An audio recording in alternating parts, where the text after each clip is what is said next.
안녕하십니까, 이경직 교수입니다.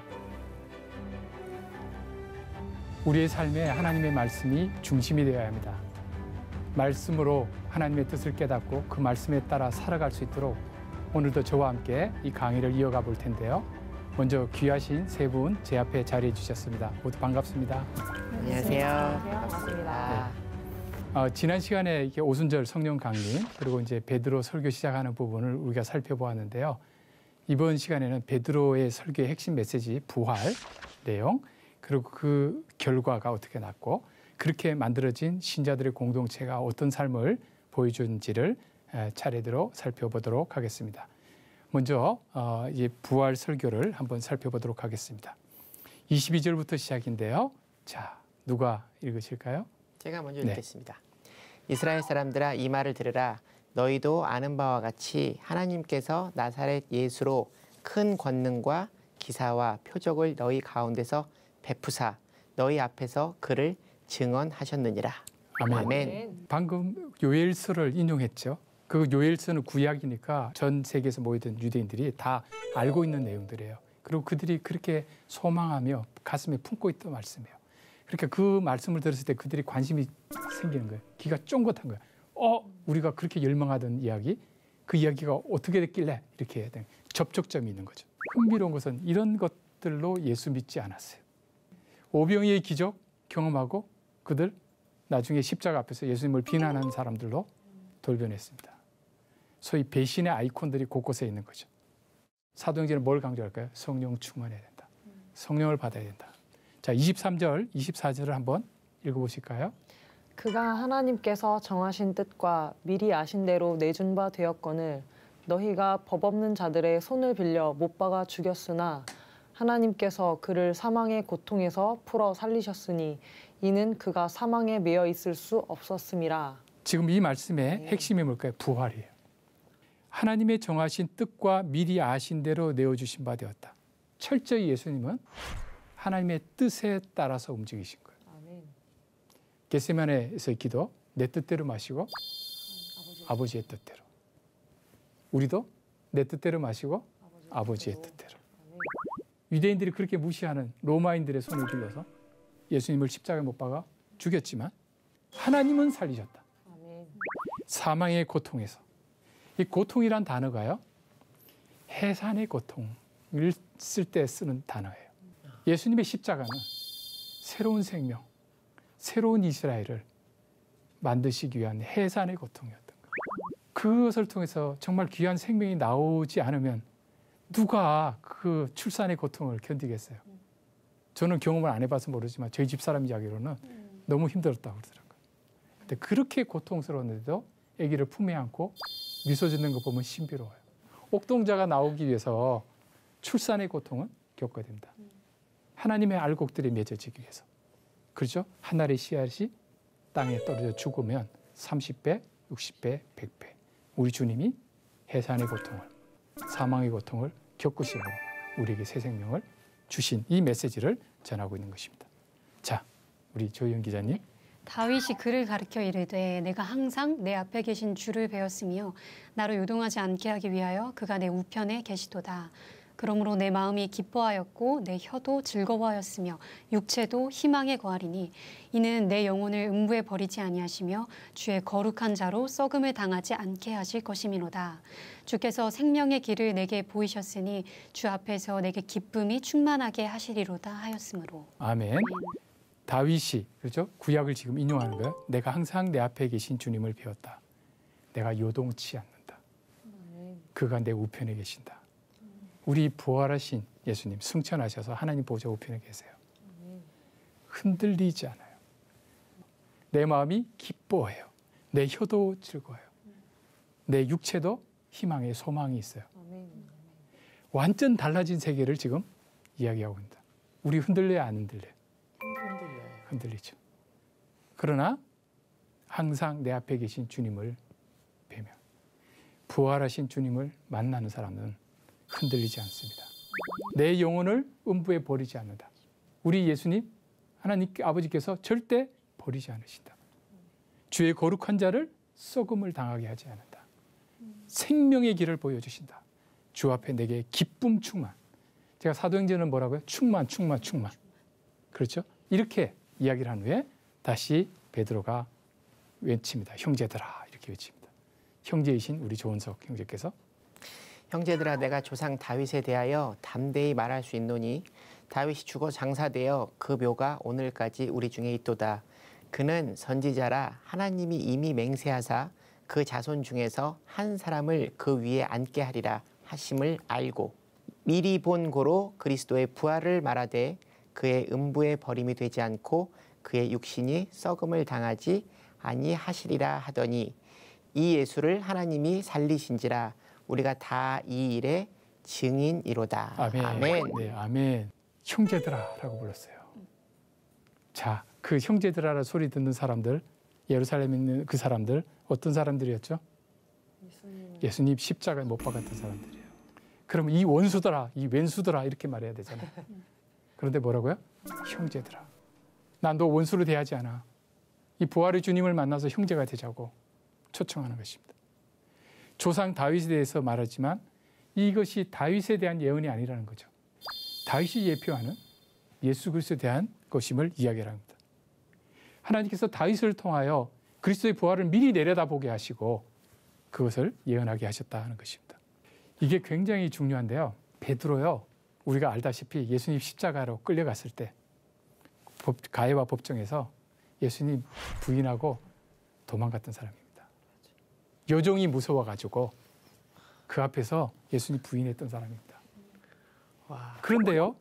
예수님을 실제적으로 죽였던 사람들 쫙 깔려 있잖아요. 그 사람들 앞에서 담대히 지금 말씀을 전하고 있어요. 내가 증인이다. 겁쟁이 베드로 어디 갔습니까? 왜 이런 변화가 있었을까요? Before, after 사이에 성령 충만이. 자, 33절, 34절. 하나님이 오른손으로 예수를 높이심에 그가 약속하신 성령을 아버지께 받아서 너희가 보고 듣는 이것을 부어주셨느니라. 다윗은 하늘에 올라가지 못하였으나 친히 말하여 이르되 주께서 내 주에게 말씀하시기를 내가 네 원수로 네 발등상이 되게 하기까지 너는 내 우편에 앉아 있으라 하셨도다 하였으니 그런즉 이스라엘 온 집은 확실히 알지니 너희가 십자가에 못 박은 이 예수를 하나님이 주와 그리스도가 되게 하셨느니라 하니라. 아멘, 아멘. 아멘, 아멘. 사람들은 죽여요. 그러나 하나님은 살리시고 살리실 뿐 아니라 높이세요. 그리고 높이시니까 예수님이 약속하신 성령을 아버지께 받아서 선물로 너희가 보고 듣는 이것을 성령을 부어주셨다. 구약에 보면 르비딤이라고 하는 곳에서 이스라엘 백성이 도달했을 때 물 없다고 난리를 쳤어요. 그럴 때 하나님께서 모세에게 지팡이를 들고 르비딤 바위를 치라고 그래요. 근데 그게 바위 앞에 하나님이 서 계셨어요. 지팡이로 바위를 치면 누구를 쳐요? 하나님을 쳐야 돼요. 고린도전서에 그 반석이 예수 그리스도라고 이야기해요. 그 바위가 갈라져서 거기서 물이 강같이 흘러나와요. 그냥 단순히 작은 물이 아니에요. 부어주시는 거예요. 부어주시는 거예요. 예수 그리스도 십자가에서 죽으실 때 창에 찔리셔서 물과 피를 한없이 쏟으셨어요. 그것이 예루살렘과 유다와 사마리아 땅끝까지 흘러나가는 거예요. 성령이 예루살렘에서 임한 이 오순절의 성령이 유다와 사마리아 땅끝까지 부어지는 거예요. 물이 닿는 곳마다 생명이 일어나는 거예요. 아멘. 사막이 옥토로 바뀌는 놀라요. 이게 하나님 나라의 확장이에요. 죽어 있는 영혼들이 살아나는 거예요. 약속하신 성령을 부어주신 거예요. 무엇 때문에요? 예수님이 죽으심으로. 하나님께서 모세가 하나님께 하나님 얼굴을 보여달라고 할 때 하나님이 얼굴을 안 보여주세요. 뒷모습 보여주세요. 근데 그 바위 안에 틈에 숨기세요. 주 손으로 덮으세요. 우리 찬송 있죠. 큰 바위에 숨기시고 주 손으로 덮으셨네. 큰 바위가 뭐죠? 예수 그리스도 안에. 우리를 예수 그리스도 안에 두시는 거예요. 그때 우리를 안전하게 되는 거예요. 우리 보혈의 피로. 그러려면 틈이 벌어져야 되잖아요. 예수님이 찢겨서 휘장이 찢겨서 우리가 하나님께 나아갈 수 못하도록 하는 장애가 없어지고 우리가 하나님 안으로 하나님 임재 안으로 들어갈 수 있는 일이 벌어진 거예요. 이게 바로 놀라운 사건입니다. 죽으심과 부활, 승천. 그리고 약속하신 성령을 한없이 부어주시. 너희가 십자가에 못 박은 이 예수를, 너희가 못 박은 이 예수를 하나님이 주와 그리스도가 되게 하셨다. 그럼 하나님을 믿는다면 이제 십자가에 못 박은 이 예수님을 나의 주님, 나의 하나님으로 고백하고 받아들여야 된다. 이것이 바로 베드로의 메시지의 핵심입니다. 자, 반응이 일어나기 시작합니다. 그들이 이 말을 듣고 마음에 찔려 베드로와 다른 사도들에게 물어 이르되 형제들아 우리가 어찌할꼬 하거늘 베드로가 이르되 너희가 회개하여 각각 예수 그리스도의 이름으로 세례를 받고 죄 사함을 받으라. 그리하면 성령의 선물을 받으리니. 아멘. 앞서요. 성령이 충만하고 바람 같은 소리가 일어나고 방언이 막 터졌을 때 사람들의 반응이 있었어요. 막 당황했어요. 어떤 사람들은 조롱했어요. 술에 취했다. 근데 누구도 믿지 않았어요. 그런데 구약 성경에 기반해서 말씀을 전하니까 회개, 마음이 찔리기 시작하는 거예요. 능력만 구해서는 안 돼요. 말씀을 구해야 됩니다. 그래야지만 말씀이 능력을 발휘하기 시작하는 겁니다. 이 말을 들을 때 이 하나님의 말씀이 마음에 찔려라고 했는데 정확히 원어대로 하면 마음을 쪼갰다. 컷. 잘랐다.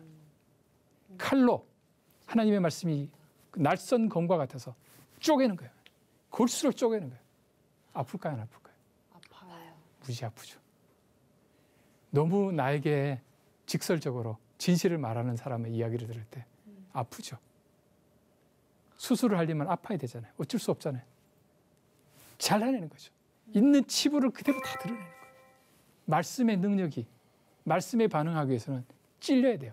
잘려야 돼요. 내가 하나님의 말씀을 난도질하는 것이 아니라, 내가 하나님의 말씀을 내 임의대로 편한 대로 잘라내는 것이 아니라 하나님의 말씀이 나를 잘라야 돼요. 나를 해체해야 됩니다. 아까 뭐라고 불렀다고요?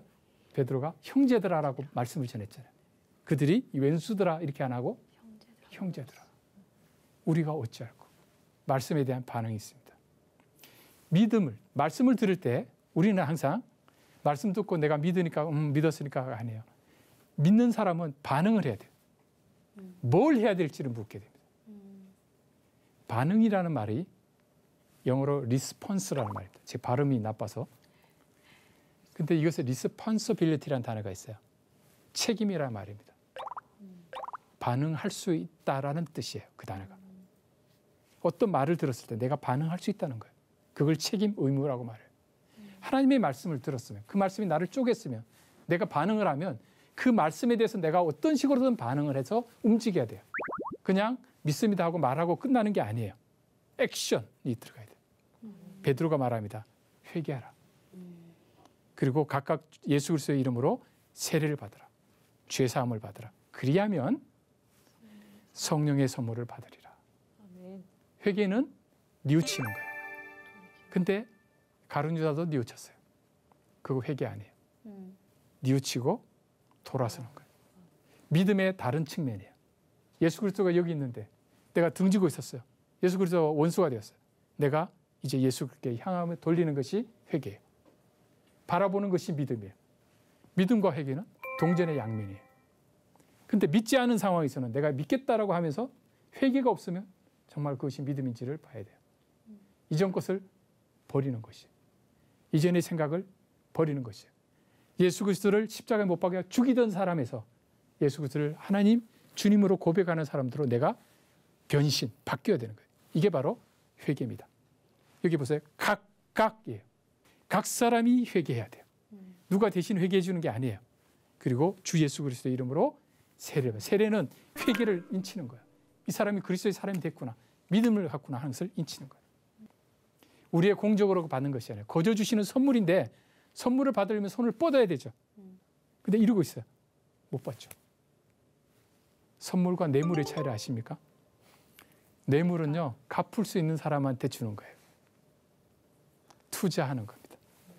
선물은 갚을 수 없는 사람에게 주는 겁니다. 그래서 선물은 위에서 아래로 내려가요. 뇌물은 아래에서 위로 올라가요. 명절 때 갚을 수 없는 사람 집 앞에 선물이 쌓여 있습니까? 아니면 갚을 수 있는 사람 집 앞에 쌓여 있습니까?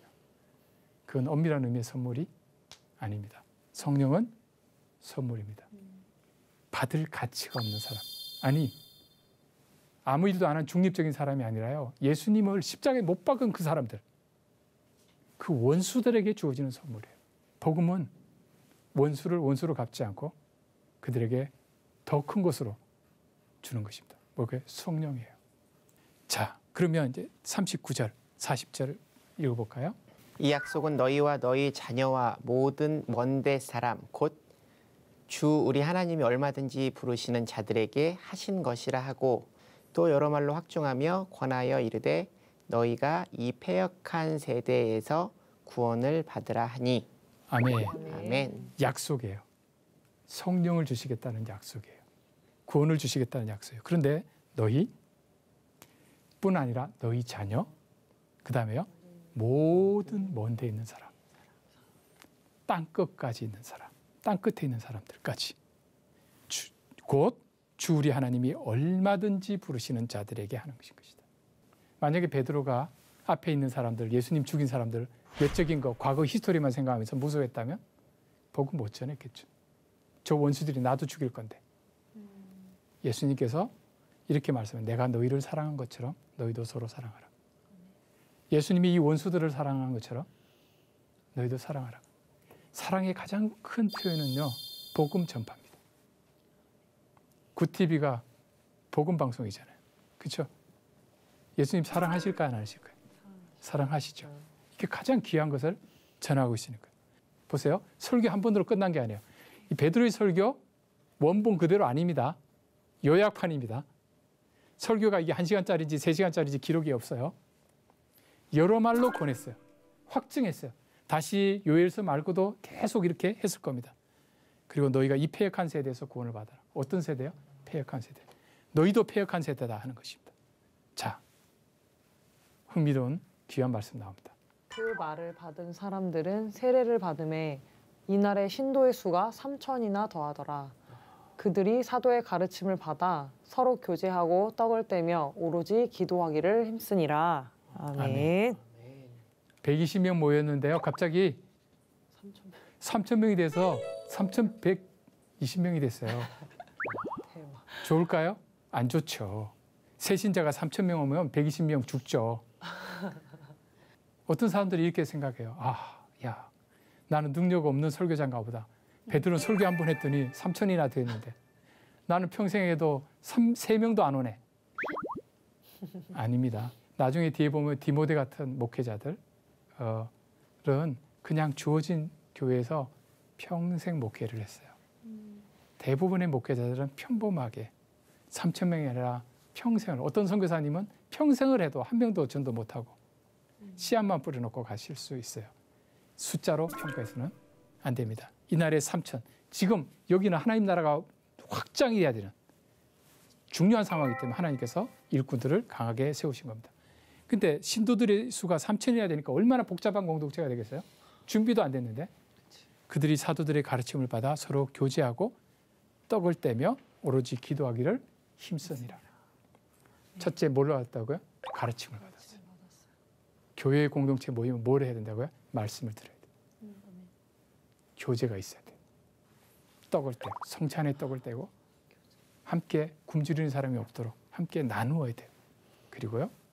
기도하기를 힘썼어요. 오순절에 모여서 성령의 임재를 간구하는 기도를 10일간 했잖아요. 성령 충만해서 막 놀라운 역사가 일어나가. 아, 이제 기도 안 해도 된다. 다 확보했으니까. 아닙니다. 기도는 쉬지 말고 기도해야 됩니다. 끊임없이 기도해야 됩니다. 그럴 때 어떤 일이 벌어지나요?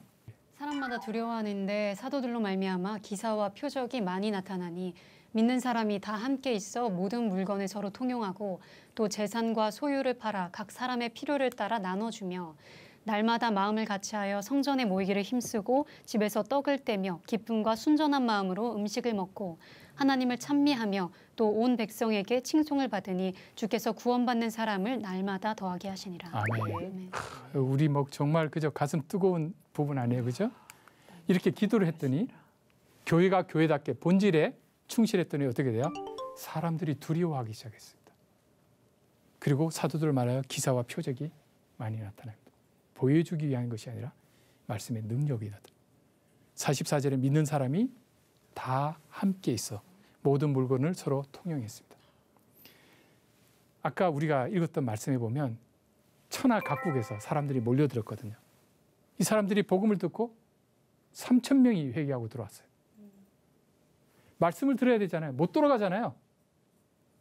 선교 캠프에 들어와야 되잖아요. 이 사람들 생업은 저쪽 동네 자기 고향에 있어요. 가지고 온 거 딱 날짜 계산해서 왔다고요.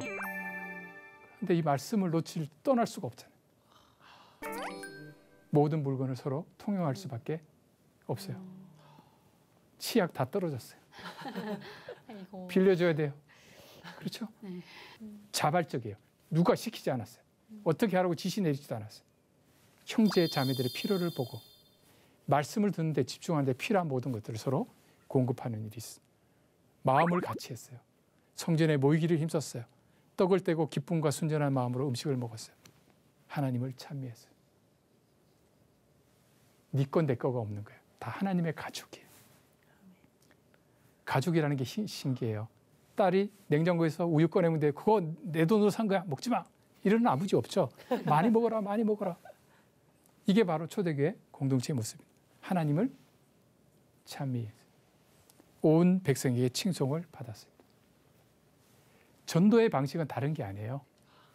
교회의 성장이 일차적인 목적이 아니에요. 전도에서 많은 사람을 끌어들이는 것이 목적이 아니에요. 교회가 영적으로 건강해지면 저절로 와요. 하나님이 맡길 수가 있어요. 마음 놓고. 우리가 회복해야 될 거, 교회가 교회다워지는 거. 그럴 때 주께서 구원받은 사람을 날마다 더하십니다. 주어를 보세요. 누가요? 주께서. 내가가 아니에요. 주께서. 어떤 분들은 개척하고 3년이 지나도 교인들이 안 보여요. 그런데 그 3년이, 눈물의 3년이 교회가 교회되어지는 시간이에요. 아, 이제 하나님 저기에 보내도 되겠구나 라고 생각할 때 구원받는 사람을 날마다 더하게 하실 것입니다. 자, 여기까지 저는 다 이야기를 했고요. 여러분 시간입니다.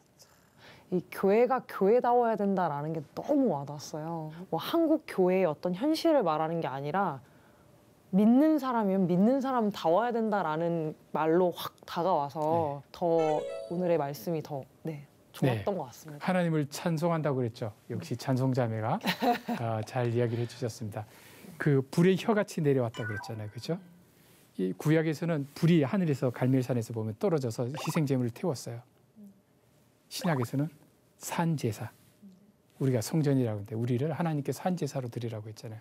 성령께서 우리한테 오실 때 우리가 성령의 불로 산제사가 되는 것이죠. 그래서 성전이 되고 하나님의 교회를 이루어가지 않을까 생각합니다. 자, 이렇게 오늘 우리가 함께 귀하게 나눈 말씀 속에서 우리 인생의 방향을 찾고 말씀과 동행하는 복된 삶이 되었기를 바랍니다. 다음 시간에 이어서 말씀 나누도록 하겠습니다. 고맙습니다. 감사합니다. 감사합니다. 고맙습니다.